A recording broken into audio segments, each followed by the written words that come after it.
Hi, my name is Brian from Denmark, your tech friend with a comparison of the Oneplus Nord 2 to the Samsung Galaxy S20 FE 5G. And that 5G nominator is important because that means it's got the Snapdragon 865 inside of it. And that's important because if you choose the 4G version, you get the Exynos version. That's most important actually. Okay, and the way I'm going to do this comparison is actually by talking about my own experiences with these two phones.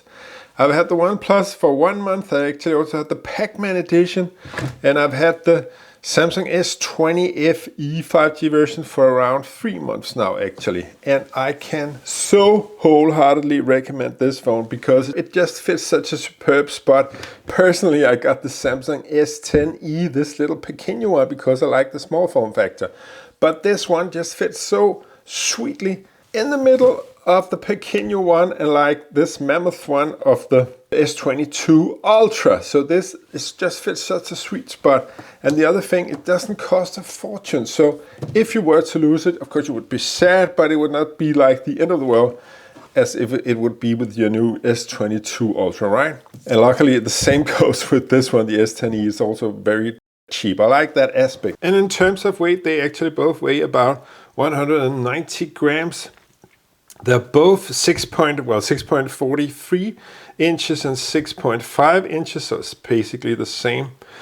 In regards to the screen, actually, there's quite a bit of a difference here. Because you have a Fluid AMOLED 90Hz HDR10 Plus on the OnePlus, and you got a Super AMOLED 120Hz HDR Plus on the Samsung S20 FE. So that's kind of a difference. If you're into hardcore gaming, perhaps you want that little extra response time of the Samsung. I also have this cover for the Samsung S20 FE that's just, I don't know if you can hear it, a little more grippy to the backside. Not that the backside isn't grippy, because it actually is, and it's way more grippy than the OnePlus's backside. So that's a big plus for the Sammy. Another difference about the physics are the button placement. As you can see here, you have power on off. Actually lower on the S20 FE. You got volume up, down, as you got the power on off, and you got the mute and vibration and sound on button on the OnePlus. On the other side, you have the volume up, down on the OnePlus, and you got nothing on the Samsung. On the top, you got a pinhole mic, and you also got the SIM tray on the S20 FE. And on the button, pinhole mic, USB-C, and speaker. Both of these guys are actually stereo speakers. You can see it just at the very top of the phones. The Samsung actually supports micro SD card also, with one SIM card and one micro SD card, whereas the OnePlus does not.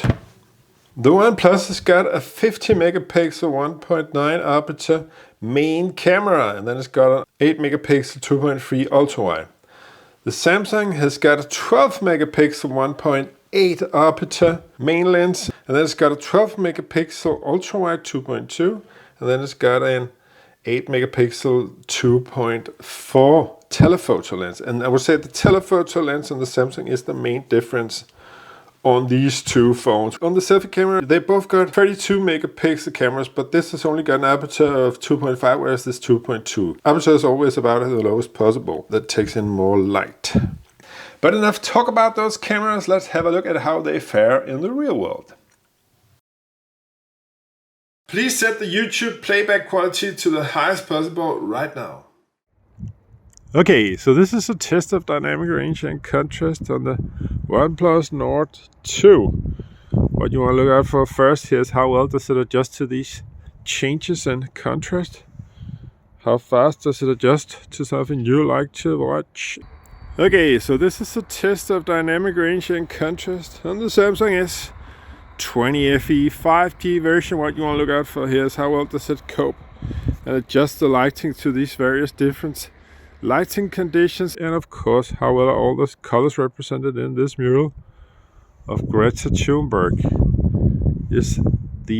Are these to your liking? Greta is especially pissed at the moment, and aren't we all? How well do you think all the colors are represented in this mural of Greta Thunberg? Let's just try to zoom on Greta. She's very dead serious at the moment. And now this is a test of stabilization on the back cams of both of these phones. We're shooting now in 4K. It's the Oneplus on the top. I'm walking along. This pathway is handheld with both of these two phones. And this is the full HD with Super Steady on. Otherwise, I'm pretty satisfied with the shot, and the stabilization is, well, immense if I put two hands on it as now. The main difference on the cameras on these two phones is that the Samsung has got this portrait video mode where it blurs out everything in the background. Is that face clear or blurred? It's blurred, I think. And I am portrayed clearly, and you'll know the same mode from Apple's cinematic mode. Whereas the OnePlus has got this dual take video mode where it records both on the back and the front camera at the same time. You can even move your little avatar around the screen. You can also make it half and half if you want to. Both of these features, of course, can be remedied via upcoming camera updates to both of the phones. So this is recorded in March 2022, and that's how it was at that time.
So they're pretty evenly matched. I would, if I was asked to walk the plank, have the Samsung with me, but then of course it would only be for the last splash.